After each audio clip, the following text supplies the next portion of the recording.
Jacques Lusseyran.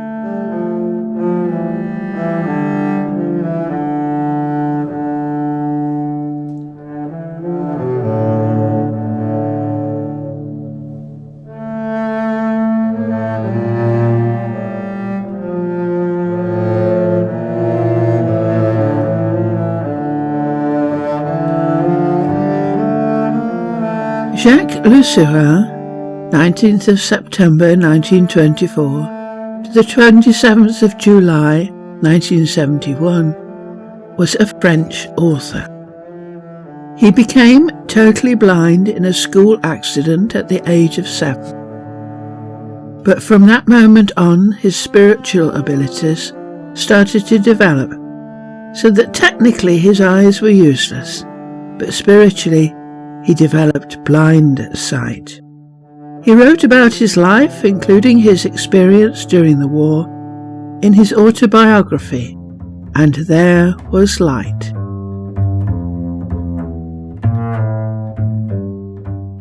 The War.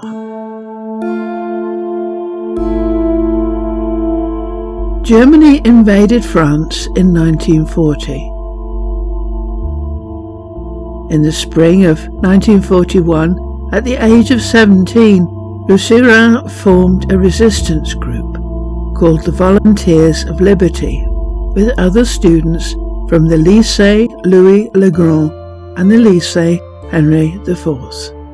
On 20th of July 1943, Lusseyran was arrested by the Gestapo, betrayed by a member of his resistance group named Elio. Following interrogation in the prison in Fresnes, he was deported to Buchenwald Concentration Camp in January 1944, along with 2,000 other French citizens. In April 1945, he was liberated. Only 30 of his group of 2,000 inmates survived. Following liberation, he embarked on the study of literature and philosophy at the Sorbonne, and from 1947 to 1958 he served as a lecturer of French literature and philosophy. He published several autobiographical books based on his experience as a blind person in the Paris of his childhood and youth, and his time at Buchenwald Concentration Camp. In 1958 he went to the US and served as a guest lecturer at Hollins College in Virginia and the Western Reserve University in Cleveland, Ohio. From 1966 onward, he was a tenured professor in Ohio, and from 1969 at the University of Hawaii. A set of posthumously collected essays were published in book form in 2016. Against the pollution of the eye, on the gifts of blindness, the power of poetry, and the urgency of awareness. His is, according to one reviewer of his autobiography, a triumphant and inspiring story. It is a rare man who can maintain a love of life through the infirmity of blindness, the terrors of war, and the horrors of a Nazi concentration camp, but Lusseyran achieved this. Our only observation is an extract from his book, and describes what becoming blind was like.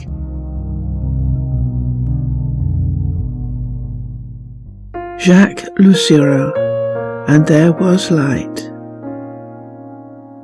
It was a great surprise to me to find myself blind, and being blind was not at all as I imagined it, nor was it as the people around me seemed to think. They told me that to be blind meant not to see, yet how was I to believe them when I saw? Not at once, I admit, not in the days immediately after the operation, for at that time I still wanted to use my eyes. I followed their usual path. I looked in the direction where I was in the habit of seeing before the accident, and there was anguish. I lacked something like a void which filled me with what grown-ups call despair.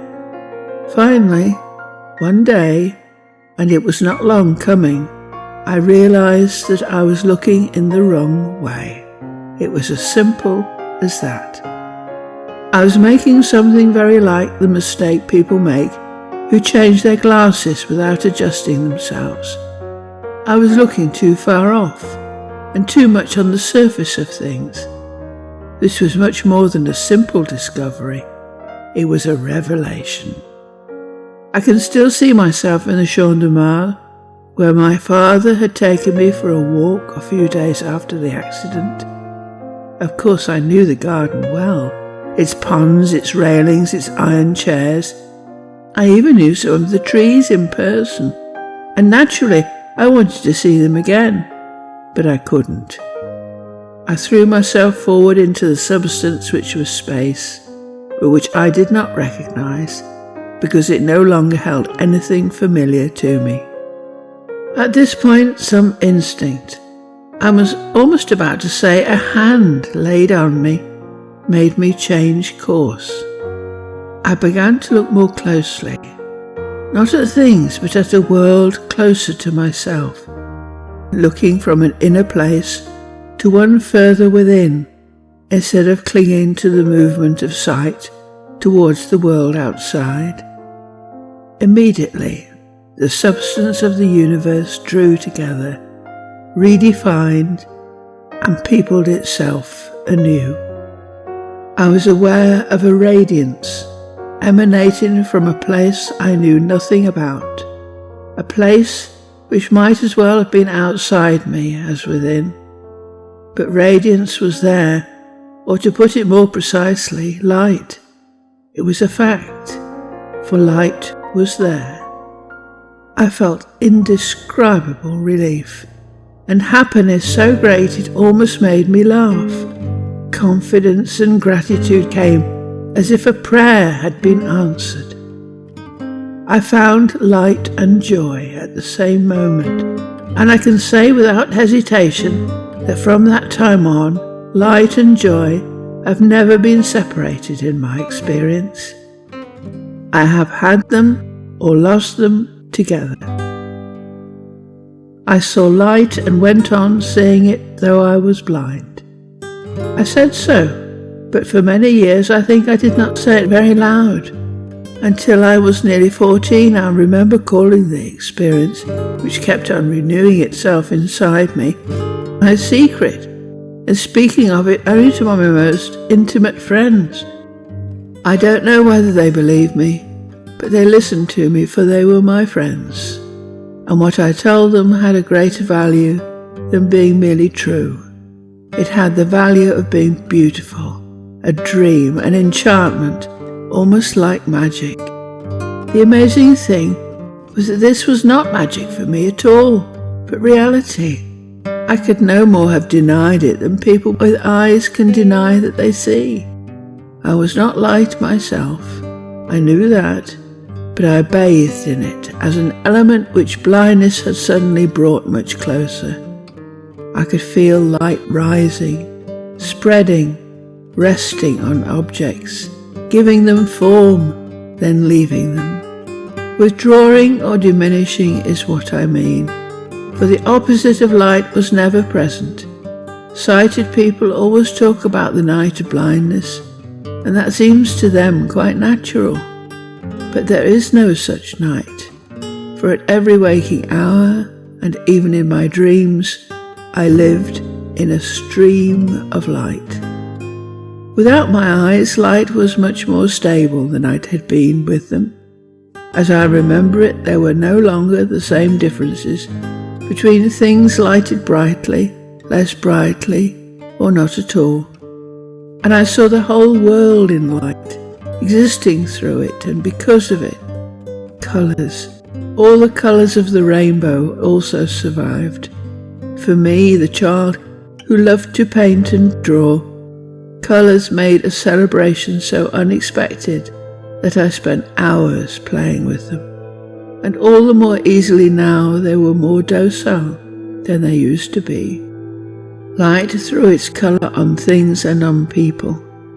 My father and mother, the people I met or ran into in the street, all had their characteristic colour, which I had never seen before I went blind. Yet now this special attribute impressed itself on me as part of them, as definitely as any impression created by a face. Still, the colours were only a game, while light was my whole reason for living. I let it rise in me like water in a well, and I rejoiced. I did not understand what was happening to me, for it was so completely contrary to what I heard people say. I didn't understand it, but no matter, since I was living it.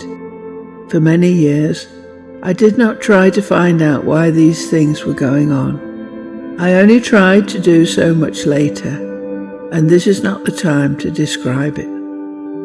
A light so continuous and so intense was so far beyond my comprehension that sometimes I doubted it. Suppose it was not real, that I had only imagined it.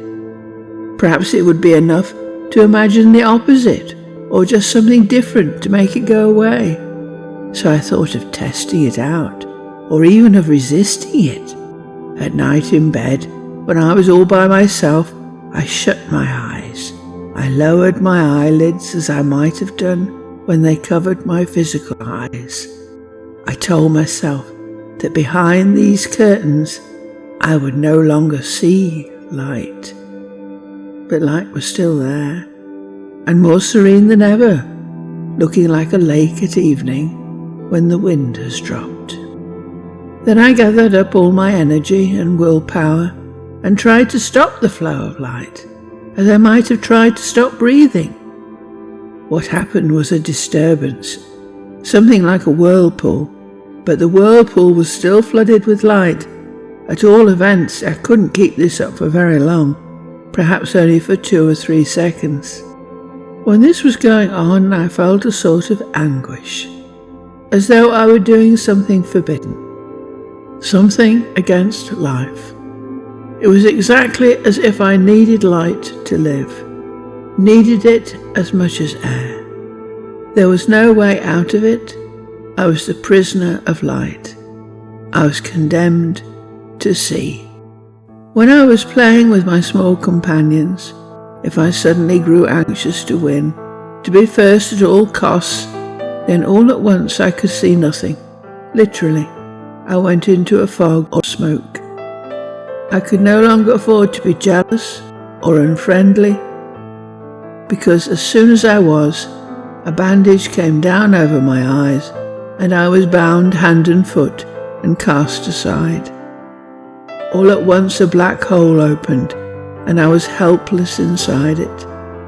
But when I was happy and serene, approached people with confidence and thought well of them, I was rewarded with light. So is it surprising that I loved friendship and harmony when I was very young? How should I explain the way objects approached me when I was the one walking in their direction? Was I breathing them in or hearing them? Possibly, though that was often hard to prove. Did I see them? It seemed not. And yet as I came closer, their mass was modified, often to the point of defining real contours, assuming a real shape in space, acquiring distinctive colour, just as it happens where there is sight. As I walked along a country road bordered by trees, I could point to each one of the trees by the road, even if they were not spaced at regular intervals. I knew whether the trees were straight and tall, carrying their branches as a body carries its head, or gathered into thickets and partly covering the ground around them. This kind of exercise soon tired me out, I must admit, but it succeeded, and the fatigue did not come from the trees, from their number and shape, but from myself. To see them like this, I had to hold myself in a state so far removed from old habits but I could not keep it up for very long. I had to let the trees come towards me, and not allow the slightest inclination to move towards them, the smallest wish to know them, to come between them and me. I could not afford to be curious or impatient or proud of my accomplishment.